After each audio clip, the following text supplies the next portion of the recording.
Hey YouTube, welcome back to the channel. It's Jamar back from Vegas Scents, and as the title suggests, in this video I'm going over 10 of the closest clones that I have in my collection that come extremely close to the original fragrances. All right, so if you're brand new to the channel, do me a favor, go ahead and subscribe to the channel. Also leave a like and a comment below. All right, so let's go ahead and get straight into the video, man. So these particular fragrances, these are going to be ranked from the least closest clone to the closest clones. All right, and pretty much the way that I'm going to be scaling this is the least closest is going to be at least about, I would say about 90%, and then we're gonna pretty much work our way up from there. So all of these are extremely close clones within at least 90+% close of the original fragrance. All right, so the first fragrance that I'm gonna start off with, this is gonna be from Paris Corner Emir, and this is Paris Corner Emir's Vibrant Vetiver Delight. So this is Paris Corner's take on Byredo's Body of Freak, and this fragrance, it smells amazing, especially for the price that you get this particular fragrance for. This is 100 ml on fragrancebuy.ca. You can pick this one up for like around $37 plus shipping, and it, like I said, it comes within at least about 90% close in my opinion. The main difference with this fragrance is there is definitely more of an emphasis on the vetiver in the fragrance, and also the black currant in this particular fragrance is not as strong, it's not as sweet, and I mean overall, in my opinion, the Byredo, it does smell, it does smell a little bit better. It smelled better to the point where I did go ahead and pick up a full bottle of this fragrance. This, just the way that the sample smelled on me, I could definitely tell the difference, in quality and in smell between the two fragrances. But I think that if you're not willing to, necessarily spend the money that the Byredo costs, this fragrance is still going to give you, for the most part, the same experience. Like I said, the black currant note in this is just not as good as the original, and this does have a slightly more drier, earthier sort of smell, with the more of the emphasis on vetiver in this one. All right, so again, this is Vibrant Vetiver Delight by Paris Corner Emir. So the next fragrance up, this is also from Paris Corner, and this is from their Perfumery Privezarah line, and this is Amber Night by Paris Corner. So Amber Night, this is their interpretation of Dior Prive's Ombre Nuit, and from what I gathered, just kind of smelling this fragrance side by side to the original, with the original, and I mean, it could have possibly been that the original fragrance that I got, the sample that I got of that fragrance, it may have been like the older or original formulation of Ombre Nuit.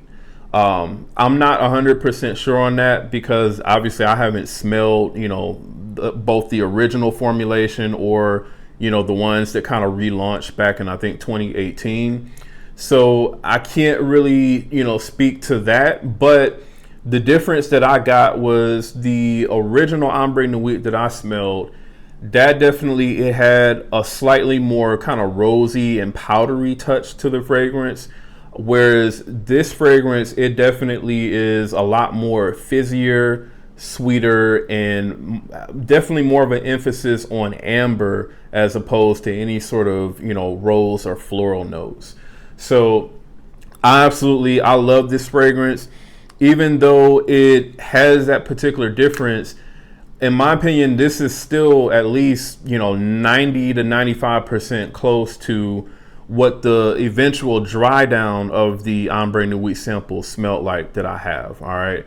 So again, if you're looking for a really good interpretation or clone of Ombre Nuit, and you don't necessarily want to spend Ombre Nuit money, I think this is a amazing choice. This is definitely one of the best pickups within that Perfumery Privezarah line. And again, this is Amber Night by Perfumery Privezarah Paris Corner. All right, so the next fragrance up, this is definitely a lesser well-known fragrance. This is Prive Turquoise by Emper Perfumes. And Prive Turquoise, this is pretty much Emper's take on Armani Prive's blue turquoise. As you can see, the bottle, it definitely resembles that a lot. And I really, really love this fragrance. This is pretty much like a sort of aquatic, yet at the same time sweet and vanillic type of scent. It also has like black pepper and incense in the fragrance as well. It's a really, really unique but really amazing smelling fragrance. This fragrance, in my opinion, is pretty much, it's about 90% close to Armani Prive's blue turquoise. The main difference with this fragrance is in the opening, this definitely, it doesn't have anywhere near as much black pepper as what Armani's Prive Turquoise has. And in my opinion, it definitely comes off a little bit smoother, at least in the opening. Once these start to dry down, they become a lot closer to each other. But like I said, overall, I would give this about a 90% or so close to Armani Prive's blue turquoise. This is Emper Perfumes Prive Turquoise.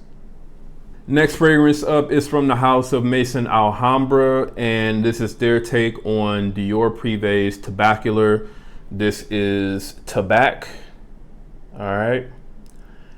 And pretty much with Tabac, I would also have to probably give Tabac probably about a 90 to 95% close rating to Tabacular.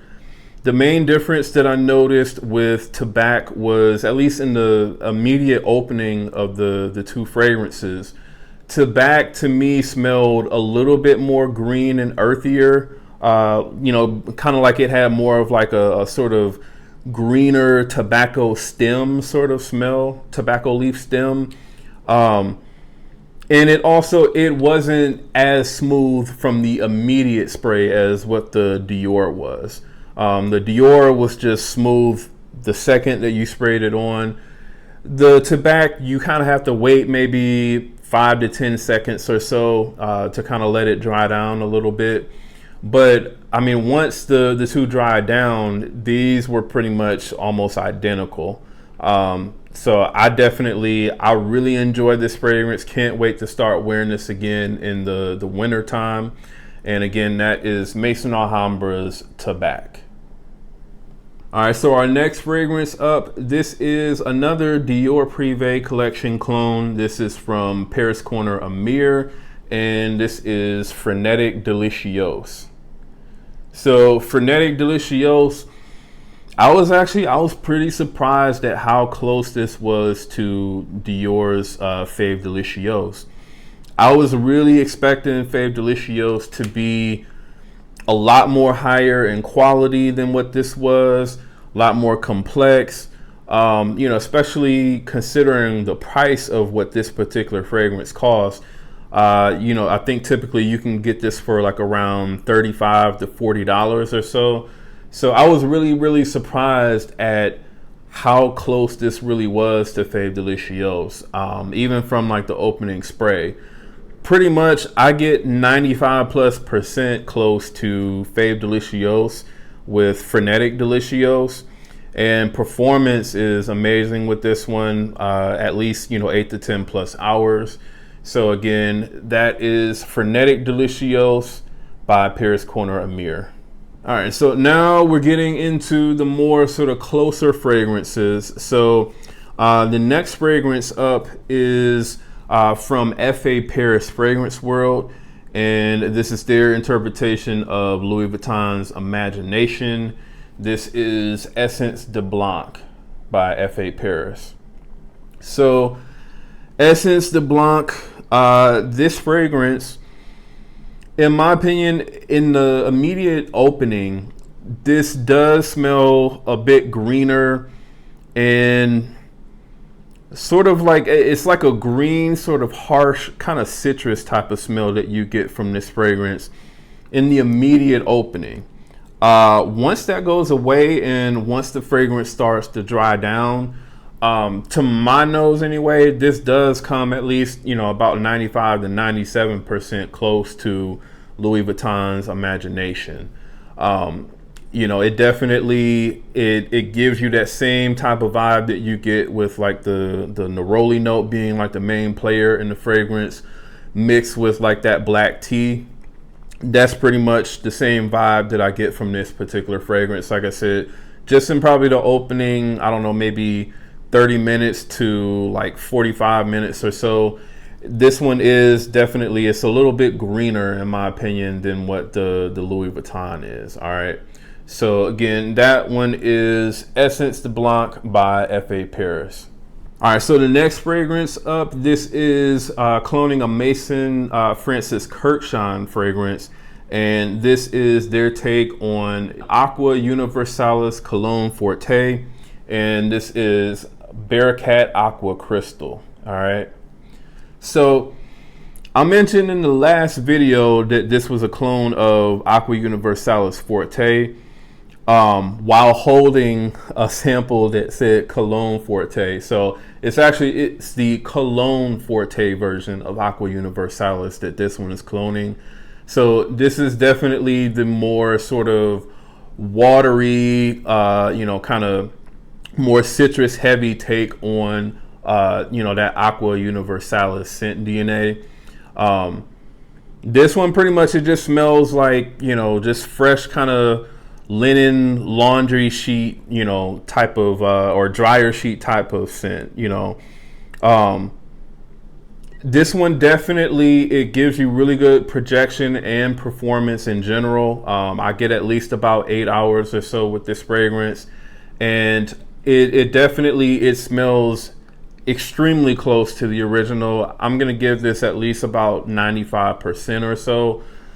In the opening, I mean, it's just ever so slightly more synthetic than the original, but I mean, not really by much at all. And pretty much once it dries down, it's pretty much exactly the same.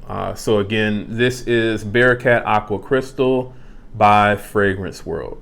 Next fragrance up, this is a clone of Roger's Elysium Parfum Cologne, and this is F.A. Paris Divin Asylum. So Divin Asylum, like I said, this is their take on Elysium. It's a really, really good take on Elysium.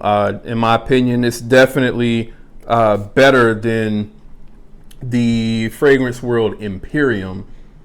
This just smells of much higher quality. It definitely, it gets that opening spray down. Not, I wouldn't say 100%. In my opinion, the opening of Elysium Parfum Cologne is just slightly more sparkly and louder than what this is.